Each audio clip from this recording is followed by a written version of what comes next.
நான் தொட மாட்டேன், தொடையும் யாரையும் விட மாட்டேன். இப்போ லைவ்ல இருக்கிறவங்க யாரையும் தொட விட மாட்டேன், தொட்டவங்களையும் நான் விட மாட்டேன். அப்படின்றப்ப இது எங்கெங்கே போய் இந்த இம்பேக்ட் வந்து நேற்றுலேருந்து ஆகிட்டு இருக்கு அப்படின்னு கேட்டிங்கன்னா, சரி ஃபார் எக்ஸாம்பிள் வந்து சார் ஓப்பனாக ஒரு கவுன்சிலர் வந்து சொன்னார், நான் வந்து இப்போ ஒரு ஓட்டுக்கு 2000 கொடுத்து நான் வந்திருக்கேன் அந்த இடத்துக்கு, நான் எங்கேருந்து போய் இது பண்ணுறது. ஸோ அப்படின்றது வந்து வெளிப்படைத்தன்மையாக இருந்துச்சு. இது எல்லாம் அதுதான் சொல்கிறேன், பார்ட்டி ஃபண்டை வந்து நான் கட் பண்ணுறேன், நான் அது கொடுக்கக்கூடாது அப்படின்னு ஒரு அலர்ட் மெசேஜ் வருதுன்னா அது அங்கேருந்து இல்லை, அங்கே ஆரம்பிச்சது கீழே வரணும் சரியாகுது அப்படின்றது அர்த்தம். அப்போ முதலமைச்சர் விஜய் அவர்கள் முதல்வன் பட பாணியில் இறங்கி வேலை பார்த்துட்டு இருக்காருன்னு நீங்கள் சொல்கிறீங்களா? ஆமாம். உங்களோட ஒரு பில்டிங் நீங்கள் இன்னைக்கு கட்டுறீங்க அப்படின்னா அது வந்து கிட்டத்தட்ட ஒரு 50லேருந்து 70 வருஷம் இருக்கணும், அதோட ஆயுட்காலம் அதிகபட்சம் 100 வருஷம் இருக்கணும். இது வந்து 10 வருஷம் 15 வருஷம் இருக்குமாங்கிறதே கேள்விக்குறியில் இருக்குது. அது அறிக்க ஆரம்பிச்சிடும் இல்லையா? இது யார் சார் பண்ணது? டிஎம்கே கவர்மெண்ட்ல தானே இது. போன ஆட்சியில் நடந்த ஒரு பெரிய சித்து வேலை தான் அது. கடல்ல வீடு கட்டுவாங்க, அது விட்டா இந்த மெரினா பீச் பக்கம் அந்த பக்கம் கடல் இருக்குது, கடல்ல உனக்கு கட்டிக்கலாம் மாதிரி. இப்போ ஆத்துலயும் ஒரு வீடு கட்டலாம் இருக்கு. அப்படித்தானே இருக்கு சார், இதுதான் இருக்கு. அதுதான் உண்மை. ஒரு இயற்கை ஆதாரம், நீர் ஆதாரம், அது மேலேயே நீ ஒரு கட்டுமானத்தை கொண்டு வரக்கு அனுமதி கொடுக்குறன்னா எந்த மாதிரி கொடூரம்? சதுப்பு நில காட்டுல, சதுப்பு நில தண்ணீர்ல நீங்க ஒரு கட்டுமானத்தை கொண்டு வரக்கூடாது அப்படின்னு ஒரு போராட்டம் பண்றாங்க. அந்த விஷயத்தை முன்னெடுத்து செல்றாங்க அறப்பொறை இயக்கம். அப்படி இருந்தும் தமிழ்நாடு அரசு, கடந்த திமுக அரசு எப்படி அனுமதி கொடுக்குது?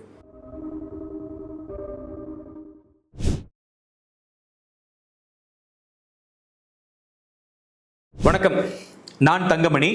நம்மோடு சென்னை பெருநகர கட்டுமான பொறியாளர் சங்கத்துடைய தலைவர் ஸ்ரீனிவாசன் அவர்கள் இருக்கிறாரு. இப்போ சட்டசபையில் ரொம்ப பரபரப்பாக ஒரு விஷயம் பேசப்பட்டது, அதுதான் பார்ட்டி ஃபண்டு. அந்த பார்ட்டி ஃபண்டை பற்றி நிறைய விஷயம் எங்கிட்ட இருக்கு, நான் பாக்கெட் நிறைய பார்ட்டி ஃபண்ட் மேட்டர் எடுத்து வந்திருக்கேன்னு சொல்லி நம்ம கூட வந்திருக்கிறாரு. சார்கிட்ட பேசலாம். வணக்கம் சார். வணக்கம் சார். சொல்லுங்க சார், எவ்வளோ பார்ட்டி ஃபண்டு கொடுத்துருக்கீங்க கடந்த ஆட்சியில்? அது பார்ட்டி ஃபண்டு அப்படின்ற ஒரு வார்த்தையே வந்து ஒரு நவீனப்படுத்தப்பட்ட ஒரு வார்த்தை அப்படின்னு தான் நான் சொல்லணும். அப்படின்னா பார்ட்டி ஃபண்ட் அப்படின்றது வந்து இட் இஸ் எப்படி சொல்கிறது, ப்ரைபை தான் நம்ம வந்து, லஞ்சத்தை தான் நம்ம வந்து பார்ட்டி ஃபண்ட் அப்படின்றத நம்ம சொல்கிறோம். அது வந்து கட்டுமானத்துறையில் வந்து மிகப்பெரிய லெவலில் இருந்தது அப்படின்றது தான் உண்மை. கடந்த சில வருடங்களாக வந்து இருந்தது தான் உண்மை.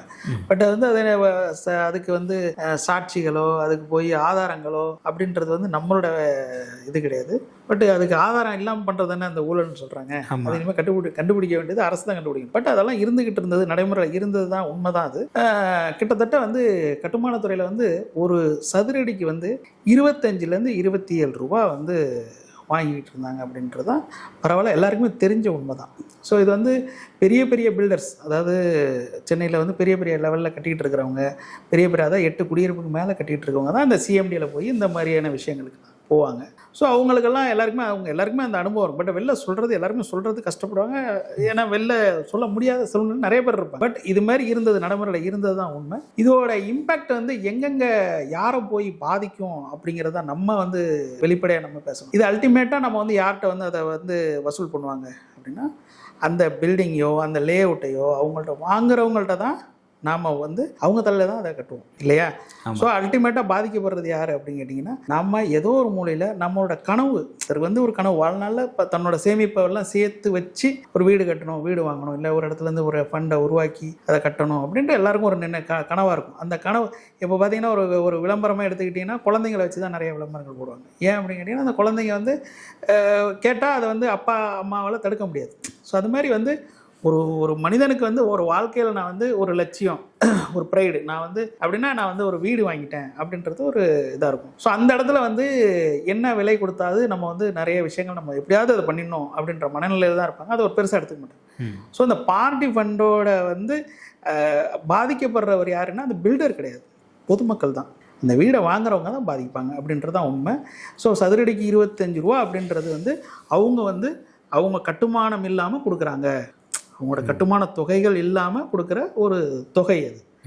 ஸோ அதை வந்து இன்றைக்கி வந்து தாவேகா அரசு வந்து இன்றைக்கி வந்து இன்னைக்கு இல்லை, நேற்று நீங்கள் சட்டமன்றத்தில் பேசினதா நீங்கள் வந்து சொன்னீங்க. பட் இவங்க ஆட்சிக்கு வந்த 4வது 5வது நாள்லேயே வந்து அவங்க வந்து அனௌன்ஸ் பண்ணிட்டாங்க. அந்தோடனே வந்து ஆதவ அர்ஜுனா அவர்கள் வந்து மினிஸ்டர் ஆதவ அர்ஜுனா வந்து அவர் வந்து வெளிப்படையாக சொன்னார், நீங்கள் இத்தனை காலகட்டமாக நீங்கள் வந்து பார்ட்டி ஃபண்டு கொடுத்து தான் நீங்கள் வந்து கட்டுமான துறைகளெல்லாம் நீங்கள் வந்து அப்ரூவல் வாங்கியிருப்பீங்க. பட் அந்த சிஸ்டம் வந்து முழுவதுமாக ஒழிக்கப்பட்டுருச்சு அப்படின்றது அந்த துறையில் மட்டும் சொல்லலை, எலக்ட்ரிக்கல் இபி தமிழ்நாடு மின் கட்டுமான துறையிலையும் வந்து சொல்லியிருக்கிறாங்க. அது மாதிரி டாஸ்மாக் துறையிலையும் இந்த மாதிரி எல்லா இடத்துலையுமே வந்து அந்த இதை வந்து அதை இம்ப்ளிமெண்ட் பண்ணிட்டாங்க. ஸோ இதை இம்ப்ளிமெண்ட் பண்ணது வந்து நம்ம வந்து வரவேற்கணும். ஏன் அப்படின்னு கேட்டிங்கன்னா, ஒரு அரசு வந்து பதவி ஏற்றுட்டு இந்த விஷயத்தில் வந்து ஃபஸ்ட் இனிஷியேட்டிவ், இந்த first impression the best impression அப்படின்னு சொல்லுவாங்க. ஃபஸ்ட் எடுத்தோடனே ஒரு அலர்ட்டாக இது மாதிரி நீ வாங்குறத வந்து வாங்கக்கூடாது, அதுக்கு வந்து அரசு வந்து கடுமையான நடவடிக்கை எடுக்கும், இதை வந்து நிறுத்தப்படணும் அப்படின்னு சொன்னோன்னே அப்போ என்ன ஆகுது, என்டையர் சிஸ்டம், அதாவது என்டையர் சிஸ்டம் நான் சொல்ல வர்றது வந்து அதிகாரி மட்டத்தில் உள்ள சிஸ்டம்.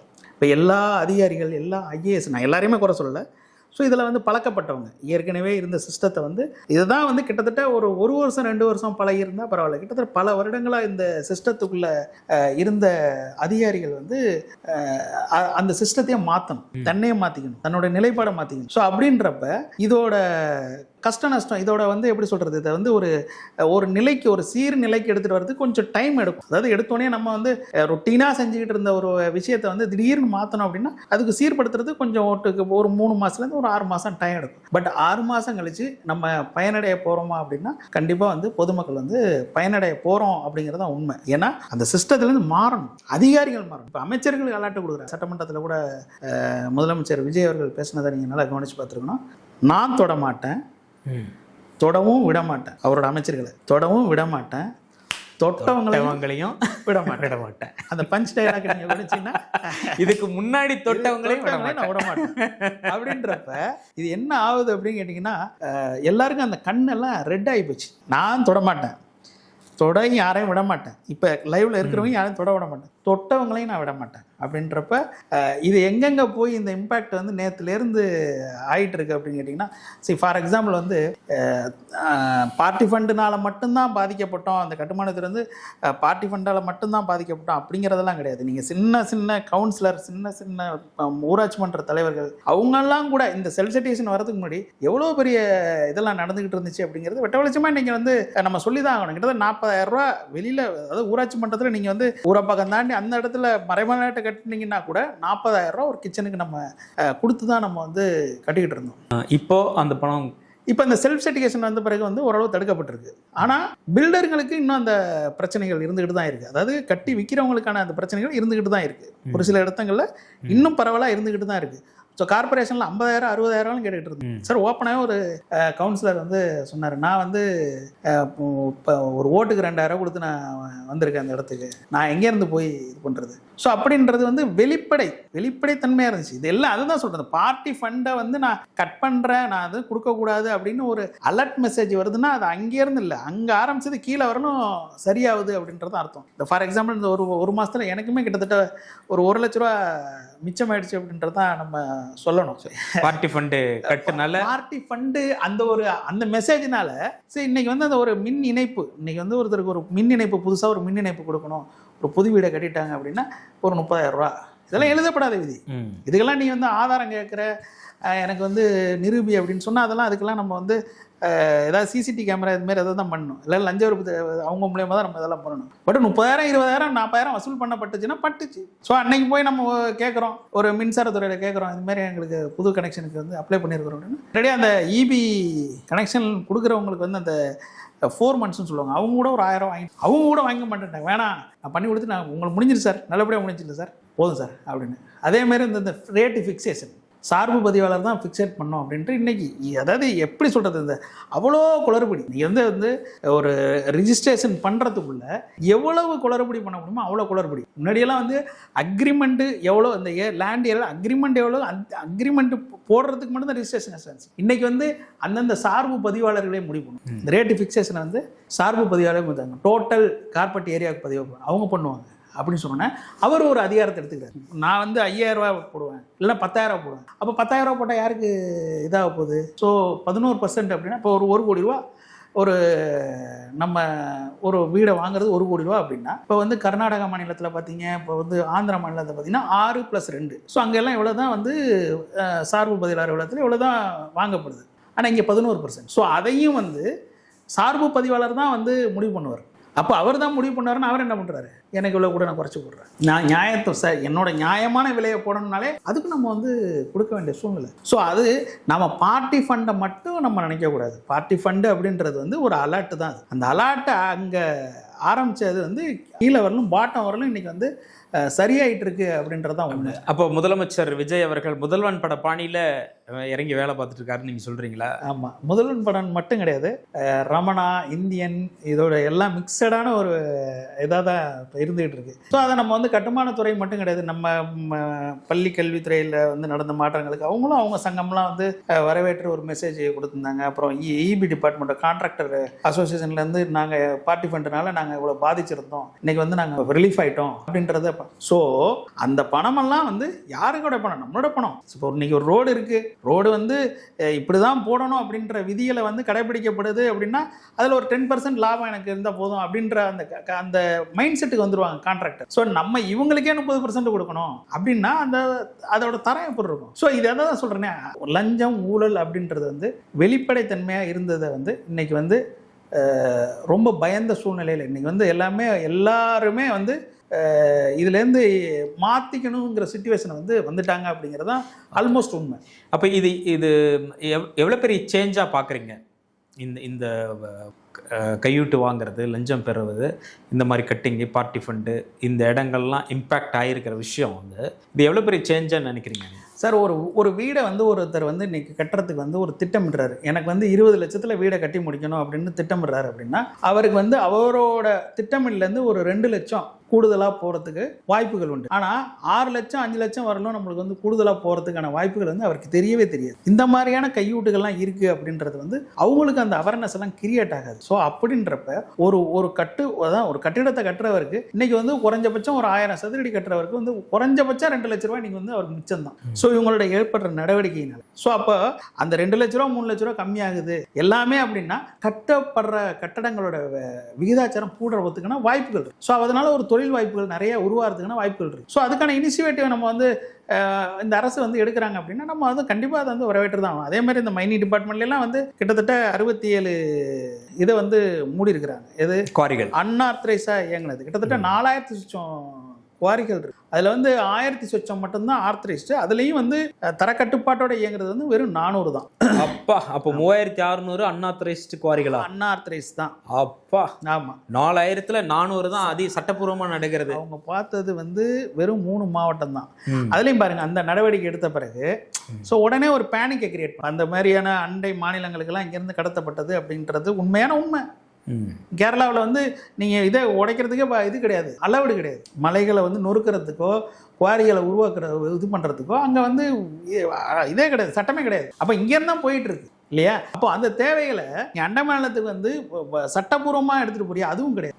எல்லாமே சட்டப்பூர்வமாக கிடையாது. அப்போ அந்த இங்கே இந்த மாநிலத்தில் எடுக்கப்பட வேண்டிய நியாயமாக எடுக்கப்பட வேண்டிய விஷயம் எங்களுக்கு கிடைச்சதுனாலே எங்களுக்கு வந்து ஒரு நல்ல எம்சாண்ட் கிடையாது. நான் பல வாட்டி வந்து நான் இதே மீடியாவிலலாம் பல வாட்டி நான் சொல்லியிருக்கேன், தரமான எம்சாண்ட் இல்லாத தொட்டி அதாவது எப்படி சொல்கிறது, ஒரு கட்டுமானத்தை கட்டு முடித்த பிறகு கிராக் ஆகுதுன்னு எல்லாரும் அந்த வாடிக்கையாளர்லாம் நம்ம சொல்லி அவங்க அழுகுறதெல்லாம் நம்ம பார்த்துருக்குறோம். காரணம் வந்து கட்டுமான பொறியாளர்கள் தரமான எம்சாண்ட் கிடைக்காது. ஏன்னா எம்சாண்டு சிமெண்ட் ஒரே கலரில் இருக்கும். நீங்கள் என்னதான் நீங்கள் அதை ப்ரொஃபஷனட்டாக கலக்குறீங்களா என்ன இருக்குது அப்படின்றத எவ்வளோ பெரிய நிபுணராக இருந்தாலும் பார்க்க முடியாது. ஸோ அப்படின்றப்ப இந்த மாதிரி தரமற்ற ஒரு எம்சாண்ட் வந்து கிடைக்கிறதுனால பல பில்டிங் வந்து கிராக் ஆனிச்சு. ஏன்னா ஒரு வாட்டி வந்து நம்ம சென்னையில் வந்து ஒரு சின்ன பூகம்பத்தோட சின்ன ஒரு 2.5 ரேடாரில் இதானிச்சு ஒரு 3 இயர்ஸ் முன்னாடி. அதாவது துருக்கி நடந்துட்டு இருந்தது. அந்த சம்பவத்தை போய் நம்ம வந்து இது மாதிரி சொல்லுங்க, இந்த மாதிரி 5 எல்லாம் ரேடாரில் ரிக்டர் அளவுகள் வந்து 5 எல்லாம் தாண்டினாலே நம்ம வந்து சென்னை வந்து காலி ஆகிடும் அப்படி. ஏன்னா அந்த அளவுக்கு போலியான எம்சாண்ட். இன்னும் சொல்ல போனால் இந்த இப்போ வந்து டைஃபார்மில் நம்ம வந்து இதில் வந்து எடுத்துகிட்டு இருந்த அதான் என்ன சொல்கிறது, ஈஸிஐ OMRல வந்து இப்போ மெட்ரோ வந்து திட்டங்கள் நடந்துக்கிட்டு இருக்கு. அது வந்து டனல் வச்சு தான், அதாவது கீழே போகிற மாதிரி தான் இப்போ அவங்க வந்து பிளான் பண்ணி பண்ணிட்டு இருக்கிறாங்க. அப்போ கீழே நோண்டுற அந்த மணல் இருக்கு பார்த்தீங்களா, அது வந்து உப்பு மண்ணு தான். பீச்சிலேருந்து கிட்டத்தட்ட ஒரு 1/2 கிலோமீட்டர் கூட இருக்காது அந்த அந்த பாதையை உருவாக்குற இடம் வந்து இல்லையா. அங்கே வந்து எவ்வளோ அதோட உப்புத்தன்மை அந்த மணலில் வந்து 25% இருக்கும். நம்ம ஒரு சாதாரணமாக 5-6% தான் இருக்கலாம். அப்போது 25-30% அதில் கிடைக்கிற மணலை வந்து மணல்னு போட்டு விற்றதாக நம்ம இவர் இருக்கார் பாருங்க, அனைத்து மணல் லாரி உரிமையாளர் சங்கத்தோட தலைவர் யுவராஜ் வந்து மைனி டிபார்ட்மெண்ட்டோட ஏடிகிட்ட கடந்த 1 வருஷமா கதறிட்டு. ஓ மை காட், 1 வருஷமா? அது எவ்வளோ வருஷமா அந்த உப்பு மணலை வித்துட்டு இருக்காங்க சார்? சார் 1 வருஷமா வச்சிங்களேன், 1 வருஷம் வச்சுக்கலாம், 1 வருஷமே வச்சிங்களேன். அப்போ அதுலேருந்து போன மணல் இங்கேருந்து சென்னையை சுற்றி தானே கட்டுமானத்தில் உட்படுத்தியிருப்பாங்க. அப்போ யாரோட எவ்வளோ பெரிய ஆபத்தை நம்ம வந்து எதிர்நோக்கி. Oh my god. அதாவது சார் மெட்ரோ ரயில் போடுறாங்க, அதுக்காக அந்த டனல் பறிக்கிறாங்க, அந்த டனல் பறிக்கிற மண்ணை கூட விட்டு வைக்கல, அதையும் எடுத்து விற்கிறாங்க. ஆனா அது தரமற்ற மண் சார். அஃப்கோர்ஸ் உப்பு கலந்த மண். நீங்க அது வேஸ்ட் ஆக்சுவலி. உங்களோட ஒரு பில்டிங் நீங்க இன்னைக்கு கட்டுறீங்க அப்படின்னா அது வந்து கிட்டத்தட்ட ஒரு 50-70 வருஷம் இருக்கணும். அதோட ஆயுட்காலம் அதிகபட்சம் 100 வருஷம் இருக்கணும். இது வந்து 10 வருஷம் 15 வருஷம் இருக்குமாங்கிறதே கேள்விக்குறியில இருக்கு. அது அறிக்க ஆரம்பிச்சிடும் இல்லையா. அதான் சார், அப்போ இந்த மண் வந்து தரமற்ற மண், இது வந்து கட்டுமானத்துக்கே பயன்படுத்தக்கூடாது இல்லையா. இந்த மண் உயிரோட விளையாடுற ஒரு விளையாட்டு. இந்த அளவுக்கு வந்து ஒரு செய்யறதுக்கான துணிச்சல் வந்து எல்லாருக்கும் வராது. இதெல்லாம் படத்துல தான் நம்ம பார்த்துருப்போம். இது யார் சார் பண்ணது? டிஎம்கே கவர்மெண்ட்ல தானே இது. போன ஆட்சியில் நடந்த ஒரு பெரிய சித்து வேலை தான் இதெல்லாம். அதுதான் அதை ஒரு நாள் வந்து நம்ம அனைத்து லாரி உரிமையாளர் சங்க தலைவர் யுவராஜ் வந்து மைனி டிபார்ட்மெண்ட் ஏடிகிட்ட போய் கொடுத்துட்டு வெளியில் வந்து அவர் நியூஸில் சொல்கிறாரு, இது மாதிரி வந்து முறைகேடாக இது மாதிரி நடந்துக்கிட்டு இருக்கு அப்படின்றத சொல்கிறாரு. ஒரு இம்பேக்ட் இல்லை. நான் அந்த நியூஸை நான் பார்க்குறேன், வீட்டில் வந்துட்டு பார்க்கல, நமக்கு பெரிய அதிர்ச்சி சார். உண்மையிலே எனக்கே கேட்கும்போது அதிர்ச்சியாக இருக்குது. ஏன்னா இது ஊழல், பணம், இந்த மண்ணை விற்று பணம் சம்பாதிக்கிறாங்க, இதெல்லாம் தாண்டி மக்களோட உயிரோட விளையாடுற சம்பவம், அந்த சமுதாயத்தோட உயிரோட விளையாடுற சம்பவம். எல்லாரும் வீடை கட்டுறாங்க. நீங்கள் சொல்கிற மாதிரி 5 ஹெக்டருங்கிறது ஒரு 2 ஹெக்டர்லேயே கூட இந்த மாதிரி வீடெல்லாம் விழுந்துரும் போல இருக்கு. நீங்கள் சொல்கிறத பார்த்து இருக்கு. உப்புல கட்டுற வீடு அந்த அளவுக்கு தரமற்ற வீடு தான். தனியார் கட்டடம் வந்து காஞ்சிபுரத்தில் சுரண்டப்ப மண்ணெல்லாம் விழுந்தது அப்படின்ட்டு பாஷ்யம் கன்ஸ்ட்ரக்ஷன், ஆமாம், திருவள்ளூரில் நடந்தது. அதெல்லாம் வந்து இந்த மண்ணில் கட்டியிருந்திருக்கலாம் இல்லையா. மெட்ரோல இருந்து கொள்ளையடிச்ச மண்ணு இருக்கலாம். அந்த குடியிருப்பு வாசிகளோட நிலைமை யோசனை பாருங்க. அவங்க 1 கோடி ரூபா 1.5 கோடி ரூபா கொடுத்து வாங்கியிருக்காங்கிறது அடுத்தது. அதே மாதிரி சார் பெரிய கட்டுமான நிறுவனங்கள், பாஷ்ய மாதிரி நிறுவனங்கள் வந்து சார் இப்போ எப்படிதான் சொல்றேனே, விற்பனை இப்ப எனக்கே வருது, இது நல்ல அதை வந்து நீங்க இது பண்ணி பியூரிஃபை பண்ணி நீங்க வந்து என்கிட்ட விற்கிறீங்கன்னா என்னாலையும் நான் வந்து ஒரு லோடையும் நம்ம போய் ஒன்னொன்னையும் நம்ம வந்து செக் பண்ணிகிட்டு இருக்கிறதுக்குங்கிறதுக்கு வாய்ப்புகள் வந்து நீங்கள் அதில் வந்து உப்பு எவ்வளவு கலந்துருக்கு அதெல்லாம் நீங்கள் வந்து பார்த்துட்டு இருக்கிறதுக்கான நேரம் இருக்கிறதா. அப்பா. ஆனால் இதுக்கு பிறகு நான் அந்த நியூஸ் தமிழ்னு நினைக்கிறேன், தமிழன் டிவியில் வந்து நான் ஒரு இதில் கொடுத்துருந்தேன். ஸோ பொறியாளர்கள் வந்து இனிமேல் வந்து அதுலேயும் வந்து நம்ம வந்து அலர்ட்டாக இருக்கணும். இனிமேல் நம்மளுக்கு கிடைக்கிற மணலை கூட ஒரு லோடையும் நம்ம வந்து செக் பண்ணணும். நீங்கள் வெண்டார்ஸை நம்பி நம்ம இது பண்ண வேணாம் அப்படின்றது. ஏன்னா இது உயிரோட விளையாடுறது. அவர் அந்த பேட்டி கொடுத்த பிறகு நாம ஒரு பேட்டி கொடுக்குறோம், எந்த ஒரு மீடியாவிலையும் எந்த ஒரு இதுலையும் வந்து வெளியே வரல. மக்கள் உயிரோட விளையாடுற விளையாட்டு, பணம் சம்பாதிக்கணும், ஒரு அந்த பணம்ங்கிற ஒரு விஷயம் ஒரு புற்றீசல் போல வந்து இது தரமற்ற விஷயம் தெரிஞ்சும் அதை வியாபாரம் பண்றது இருக்குல்ல, அது என்ன மாதிரியான ஒரு கொடூரம் அது சமுதாயத்துக்கே வந்து கொடுமையான விஷயம் இல்லையா. அது ஒரு வந்து மைனி டிபார்ட்மெண்ட்டை நல்ல ஒரு ஆக்ஷன் எடுத்துட்டு இருக்காரு டிகே பிரபு அவர்கள். நல்லா எடுத்துட்டு இருக்க உடனே என்ன பண்றாங்க, பேனிக் கிரியேட் பண்ணு, 200 ரூபா டன்னேஜுக்கு 250 ரூபா ஏற்று, கட்டுமான பொருட்களோட விலையெல்லாம் பயங்கரமாக ஏறிடுச்சு அப்படின்ற நியூஸை வந்து ஃபுல்லாக ஸ்ப்ரெட் பண்ணு. சார் அது அன்றைக்கும் நம்ம வந்து மீடியா கூப்பிட்டு சொன்னோம், இந்த மாதிரி வந்து வாய்ப்பு இருக்குது, நீங்கள் எடுக்கிற நல்ல விஷயம் நல்ல நடவடிக்கையை வந்து கண்டிப்பாக அவங்க வந்து இந்த சிஸ்டம் வந்து ஒத்துக்காது. ஏன்னா இது வந்து இந்த சிஸ்டத்தை வந்து கண்டிப்பாக ஆப்போஸ் பண்ணும். அது ஆப்போஸ் பண்ணால் உடனே பொதுமக்களை தான் தூண்டுவாங்க. ஸோ அந்த அரசு வந்து உடனடியாக அதுக்கும் வந்து நீங்கள் அலர்ட்டாக இருக்கணும் அப்படின்றத நம்ம வந்து சொல்லியிருந்தோம். பட் மேபி இன்னும் ஒரு வாரம் 2 வாரத்தில் வந்து அதை விலையெல்லாம் வந்து ஏற்கனவே நான் ரிவைஸ் பண்ணுறேன் அப்படின்ட்டு ஒரு மீட்டிங்கில் கூப்பிட்டு சொல்லியிருந்தாரு. மேபி இந்த சட்டப்பேரவை முடிஞ்ச பிறகு அதுக்கான வாய்ப்பு இருக்குன்னு நினைக்கிறேன். அந்த 250 ரூபா டன்னுங்கிறதும் வந்து ஒரு ஆர்டிஃபிஷியலாக உருவாக்குற ஒரு விஷயம்தான். ஓகே சார், இப்போ ஒட்டுமொத்தமாக நீங்கள் சொல்கிறத பார்த்தா உங்கள் துறையில், கட்டுமான துறையில் கடுமையான ஊழல், லஞ்சம், ஊழல் வந்து புறையோடி போயிருக்கு. அதை விட முறைகேடுகள், இந்த மாதிரி உப்பு மண்ணை விற்கிறது, இதெல்லாம் வந்து எல்லாம் ஒரு அளவற்ற முறைகேடுகள் நடந்திருக்கிறத நீங்கள் அம்பலப்படுத்துறீங்க. இப்போ ரீசெண்டாக ஒரு விஷயம், பள்ளிக்கரணை பகுதியில் அந்த 2000 கோடி ப்ராஜெக்ட் சதுப்பு நில காட்டுல குடியிருப்புக்கு அனுமதி சுற்றுச்சூழல் அனுமதி கொடுத்து அதை வந்து தமிழ்நாடு அரசு முதலமைச்சர் விஜய் அவர்களுடைய அரசு அதை ரத்து பண்ணியிருக்கிறாங்க. Absolutely correct. அது வந்து எப்படின்னு கேட்டிங்கன்னா நார்மலாகவே ஒரு 2022-23 ஒரு அடைமழை வந்து பேஞ்சிச்சு. கிட்டத்தட்ட ஒரு 20 சென்டிமீட்டர் மழை தான் பேஞ்சிச்சு. அந்த மழையிலேயே கிட்டத்தட்ட அந்த பூர்வங்கரா ஒரு குடியிருப்பு பகுதி, அதில் கிட்டத்தட்ட 2000 வீடு, அதில் மட்டுமே கிட்டத்தட்ட 600 கார் வந்து எல்லாமே வந்து ஃபுல்லாக தண்ணி வந்து அந்த ஸ்டில்ட் ஃப்ளோர் வரலும் வந்து எல்லா காரும் அவுட். கிட்டத்தட்ட 6000 கார் வந்து அந்த ஏரியா அந்த 3 பகுதியில் மட்டுமே, அதாவது அந்த பள்ளிக்கரணையை சுற்றி, அதுதான் மெயின் ரிசர்வாயர். அந்த பள்ளிக்கரணையோட அந்த சதுப்பு நிலம் தான் வந்து மெயின் ரிசர்வாயர் அந்த ஏரியாவுக்கு. அதில் வந்து பெரும்பாக்கம், பள்ளிக்கரணை, சுண்ணாம்பு குளத்தூர், வேளச்சேரி, இது எல்லாமே அந்த இடத்துல தான் டம்ப் ஆகும். அந்த நீர் தான் அந்த நீர் தேக்கம் சரிங்களா? அந்த பகுதியில் இருக்கிற மக்களுக்கு நீர் ஆதாரமா இருக்கும். அது நிலத்தடி நீரை பெருக்கும். அந்த பகுதியில் யாரெல்லாம் வீடு கட்டுறாங்க, அது சுற்று வட்டாரத்தில் இருக்கிறவங்களுக்கு நிலத்தடி நீரை கொடுக்கக்கூடிய ஒரு ஆதாரம். அதுதான் சதுப்பு நில காட்டோட பயன்பாடு. அதான் நேரடியாக நம்ம அதில் போய் தண்ணி வந்து குடிக்கிறோமோ இல்லையோ, அது வந்து ஒரு நிலத்தடி நீரை பெருக்கக்கூடிய மிக முக்கியமான ஆதாரம். ஆனால் அதையே காலி பண்ணுறதுக்கு ஒரு திட்டம். அதில் வந்து கிட்டத்தட்ட ஒரு 15 ஏக்கருக்கு வந்து ஒரு கட்டுமானம் கட்டலாம், அதில் வந்து அந்த இதில் வந்து மண்ணை துத்து பண்ணலாம் அப்படின்னா எவ்வளோ பெரிய ரிஸ்க். இது கடல்லே வீடு கட்டுருவாங்க போல சார். கடல்ல வீடு கட்டுருவாங்களா? முட்டை இந்த மெரினா பீச் பக்கம் அந்த பக்கம் கடல் இருக்குது, கடல்ல உனக்கு கட்டுக்குப்பா கட்டிக்கலாம் மாதிரி. இப்போ ஆத்துலயும் ஒரு வீடு கட்டலாம் போல இருக்கு. அப்படித்தானே இருக்கு சார். இதுதான் இருக்கு. அதுதான் உண்மை. ஒரு இயற்கை ஆதாரம், நீர் ஆதாரம், அது மேலேயே நீ ஒரு கட்டுமானத்தை கொண்டு வரக்கு அனுமதி கொடுக்குறன்னா எந்த மாதிரி கொடுறோம்? ஆமா சார், அதுதான் சொல்றேன். ரொம்ப தூரத்துக்கு முன்னாடி நடந்தா கூட பரவாயில்ல. 2022-23 அந்த ஏரியாவோட ஒட்டுமொத்த ஏரியா வந்து இந்த ஃப்ளட்னால அஃபெக்ட் ஆகுது. காரணம் அதோட இன்னொன்று சொல்லணும் அப்படின்னா 4000 கோடி வந்து சென்னை மாநகரத்தையே நம்ம வந்து ஃபுல்லாக வந்து தண்ணி வந்து ஒரு சொட்டு கூட எங்கேயுமே தேங்காமல் இருக்கிறதுக்கு வந்து நம்ம வந்து எல்லா விதமான பணிகளும் நம்ம வந்து முடிச்சிட்டோம் அப்படின்னு அது கிட்டத்தட்ட நாங்கள் 4000 சம்திங் க்ரோர்ஸ் வரலாம் நம்ம செலவு பண்ணிட்டோம் அப்படின்றதெல்லாம் நிறைய பேட்டிகளில் நீங்கள் பார்த்துருப்பீங்க. இந்த சென்னை மாநகராட்சி ட்ரைனேஜ் சிஸ்டம் அண்ட் இந்த மழைநீர் வடிகால் திட்டம், அதுக்கு மட்டும் 4000 கோடி கோடி வந்து செலவு பண்ணாங்க. ஸோ இதெல்லாம் கடந்த திமுக ஆட்சியில் பண்ணப்பட்டது. ஒதுக்கப்பட்டது நிதி ஆனால் செலவிடப்பட்டதா? அதுலயும் பார்த்தீங்கன்னா அந்த பார்ட்டி ஃபண்டுன்றது அதுலயும் இருக்க தானே செய்யுது. எவ்வளோ சார் போயிருக்கும் பார்ட்டி ஃபண்டு?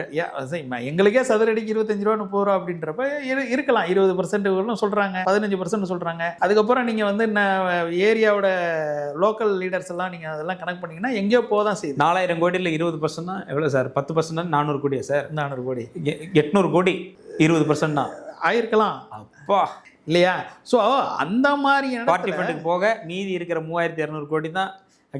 அதுவும் கூட இன்னும் ஒரு 200 கோடி கட்சிக்காரங்க எல்லாம் சேர்த்து 3000 கோடி தான் ப்ராஜெக்ட். ஸோ அந்த ப்ராஜெக்டை பண்றவருக்கு ஒரு 10% லாபம் இருக்கணும் இல்லையா? நீங்க அதையும் கணக்கு பண்ணணும். ஆமா அப்படின்றப்ப அதோட மதிப்பு வந்து பாதியே தானே. நம்ம வந்து அது ஒரு 10% தான் 1200 கோடி போயிருது. அப்போ 2800 கோடி இப்படி எல்லாம் நடந்திருக்கலாம். ஏன் வாய்ப்பு இல்லை? ஏன்னா அப்ப அந்த 2800 கோடியில இன்னும் ஒரு 300 கோடி கட்சிக்காரங்க கிடைச்சா அந்த ப்ராஜெக்ட் வேல்யூ எவ்வளவு சார்? 2000 கோடி தானே. அதுலேயும் வந்து 50% ஸ்வாகாவா வாய்ப்பு இருக்குல்ல சார். அதுதான் சொல்ல வரேன். 2022-23 கிட்டத்தட்ட 6000 கார் அந்த ஏரியாவில் அவுட் ஆயிடுச்சு. அப்படி ஒரு அஃபெக்டை நம்ம பார்த்து ஒரு 2 வருஷத்துக்குள்ளேயே நம்ம வந்து அந்த சதுப்பு நில காட்டில் வந்து நம்ம வந்து அந்த இதில் வந்து நம்ம பிரிகேடுக்கு நம்ம வந்து கொடுக்குறோம் அப்படின்னா அது வந்து ஏற்படுது. கிட்டத்தட்ட அரப்போர் ஜெயராமன் அவர்கள் வந்து கிட்டத்தட்ட ரொம்ப காலமாக அதுக்கு வந்து போராடிட்டு அந்த திட்டம் வர்றதுக்கு முன்னாடியே அனுமதி கொடுக்கறதுக்கு முன்னாடி தான் அரப்போர் ராம்சார் அப்படின்னா என்ன அப்படின்றதே வந்து அவர் ஜெயராமன் அவர்கள் வெளில கொண்டு வந்த பிறகுதான் இந்த உலகத்துக்கே தெரிஞ்சு. சார் இப்படி ஒரு போராட்டம் நடக்குது. இது இங்கே இந்த சதுப்பு நில காட்டில் சதுப்பு நில தண்ணீரில் நீங்கள் ஒரு கட்டுமானத்தை கொண்டு வரக்கூடாது அப்படின்னு ஒரு போராட்டம் பண்ணுறாங்க. அந்த விஷயத்தை முன்னெடுத்து செல்கிறாங்க அறப்போர் இயக்கம். அப்படி இருந்தும் தமிழ்நாடு அரசு, கடந்த திமுக அரசு எப்படி அனுமதி கொடுக்குது? இது அந்த பிரிகேடுங்கிற நிறுவனத்துக்கும் தெரியும் இப்படி ஒருத்தவங்க போராடுறாங்க, இது சட்டத்துக்கு புறமானதுன்னு சொல்கிறாங்கன்னு. அப்போ அந்த பிரிகேட் நிறுவனமும் அந்த அனுமதியை பெற்று அதுக்கான வேலைகளை துவங்க நினைக்குது. இது எப்படி சார் சாத்தியம்? எப்படி பண்ணுறாங்க? அதாவது ஒரு துறையோட மினிஸ்டர் வந்து ரொம்ப முக்கியம்.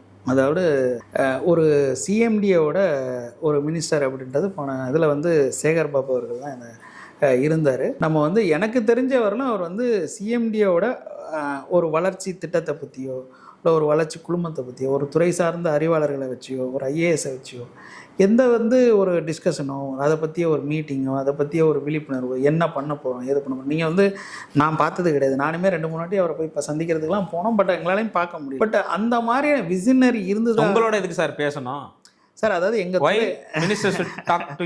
சார் எங்கள் துறையில் ஏகப்பட்ட கோரிக்கைகள். அதாவது எப்படின்னு கேட்டிங்கன்னா, இப்போ இந்த செல்ஃப் செட்டேஷன் நேற்று முந்தா நாள் நாங்கள் ஒரு 4 நாளைக்கு முன்னாடி சொன்னோம். அதை எப்படி சொல்கிறது, CC மெத்தட் அப்படின்றத இம்ப்ளிமெண்ட் பண்ணணும். அப்படின்னா பில்டிங் வயலேஷனை நீங்கள் ஒரு பில்டிங் முடிஞ்ச பிறகு செக் பண்ணாதீங்க.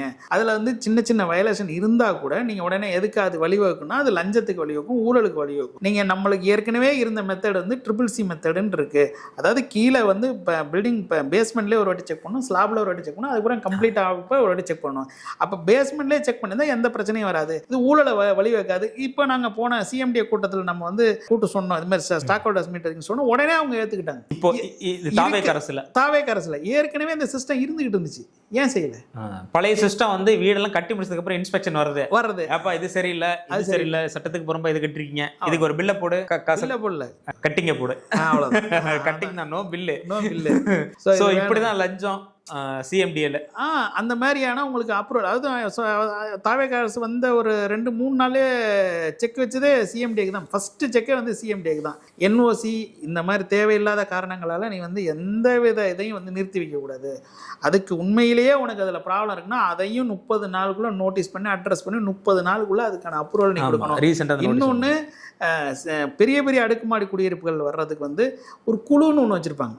முன்னாடியெல்லாம் ஒரு குழு இருக்கும். நீங்கள் CMDA-லே அப்ரூவல் வாங்கிட்டாலும் அந்த குழு ஒப்புதல் கொடுக்கணும், பரிந்துரைக்கணும். அது எதுக்காக அந்த குழு அப்படின்றது நம்ம சொல்லி புரிய தேவையில்லை. இப்போ அந்த குழுவை எடுத்துட்டாங்க. நீ குழுவே கிடையாது, குண்டோட கலைச்சிரு, டைரெக்டாக CMDA-ல கொடுத்துரு, அவங்க பார்த்துப்பாங்க அப்படின்றத இப்போ கொடுத்துருக்குறாங்க. அந்த குழு எதுக்கு சார்? கொள்ளையடிக்கிறக்கா?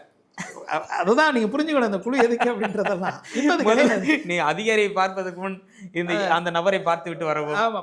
அவங்க பரிந்துரைக்கல அப்படின்னா உனது நான் நிறுத்தி வச்சிருக்கேன். அப்ப என்ன பண்ணுவார் பில்டரு, சார் பார்த்து தலைவரை பார்க்க முன் அவரை பார்த்துட்டு வாங்க அப்படிங்கிற மாதிரி. அந்த மாதிரியான CMD அதிகாரி பார்க்க முன்னே அந்த குழுவை பார்த்துவாங்க. அதுதான் சொல்றேன். இது என்டையர் சிஸ்டம் இன்னைக்கு மாறிறதுக்கான ஒரு சமிகை தெரியுதுன்னா அது தெரியுது சார். நான் உண்மையில சொல்றேன், இந்த ஊடக வேலையை சொல்றேன், ஹாட்ஸ்அப் விஜய் சார். நீங்க எவ்வளவு பார்ட்டி ஃபண்ட் கொடுத்தீங்க சார்? எத்தனை வருஷமா கொடுத்துருக்கீங்க? இல்ல, பார்ட்டி ஃபண்ட் நம்ம கொடுக்கறது அப்படின்றது பெரிய பெரிய பில்டர்ஸ் தான் அதில் அஃபெக்ட் ஆவாங்க. நாங்கள் எங்கள் லெவலில் அந்த நான் ஏற்கனவே சொன்னேன் இல்லையா, அந்த கிச்சனுக்கு 40,000 30,000 அப்படின்றது இருக்கு இல்லையா, அது இருந்துக்கிட்டு தான் இருந்துச்சு. நம்ம கொடுத்தோம் அப்படின்னா இப்போ இப்படி ஒரு சிஸ்டம் இன்றைக்கி என்னோட பில்டிங் நான் இன்றைக்கி வரணும், இந்த 40 நாளுக்குள்ளே நான் என்னோட பில்டிங் அப்ரூவல் வரணும் அப்படின்றத நம்மக்குள்ளேயும் ஒரு மனசில் இருக்கணும். ஸோ நம்ம போய் எல்லா அதோட சரியான என்னென்ன சிஸ்டம் ஃபாலோ பண்ணணுமோ அதெல்லாம் நம்ம கொடுப்போம். கொடுத்தாலும் அது அன்வான்டாக ஒரு 3 மாதம் நிற்கிது அப்படின்னா, ஸோ அதுக்கான வட்டி, அதுக்கான மன உளைச்சல், நீங்கள் எல்லாத்தையும் கால்குலேட் பண்ண ஸோ தொலைது போ. சிஸ்டம் உருவாக்கி வச்சுருக்காங்க சார். நீங்கள் அடாப்ட் ஆகி தான், நீங்கள் போய் அங்கே போய் நான் எப்படி சொல்கிறது, அரப்போர் ஜெயராமன் சார் மாதிரி நானும் போய் இது பண்ணேன்னா என்னோட ப்ராஜெக்ட் கிட்டத்தட்ட ஒரு 2 வருஷம் தள்ளி போகுது, அவ்வளோதான் இல்லையா? ஸோ அப்படின்றப்ப அரப்போர் ஜெயராமன் சாரை நான் விமர்சனம் பண்ணல.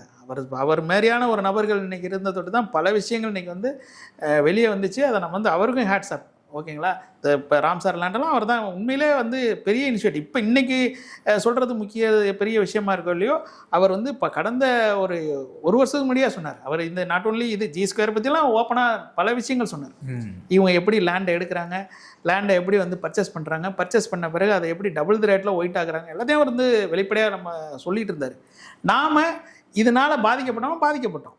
ஸோ இன்றைக்கி அதுக்கான ரெமிடி இன்றைக்கி பெரிய லெவலில் வந்துருச்சு. ஸோ இதே நிலைமை நீடிச்சிச்சு அப்படின்னா நாட் ஓன்லி கட்டுமானத்துறை மட்டும் கிடையாது, எல்லா துறையும் சிறப்பாக அமைஞ்சு தமிழகம் ஒரு முன்மாநில மாநிலமாக அமையும் அப்படிங்கிறது எந்தவித சந்தேகம் கிடையாது. நன்றி சார். நன்றி சார்.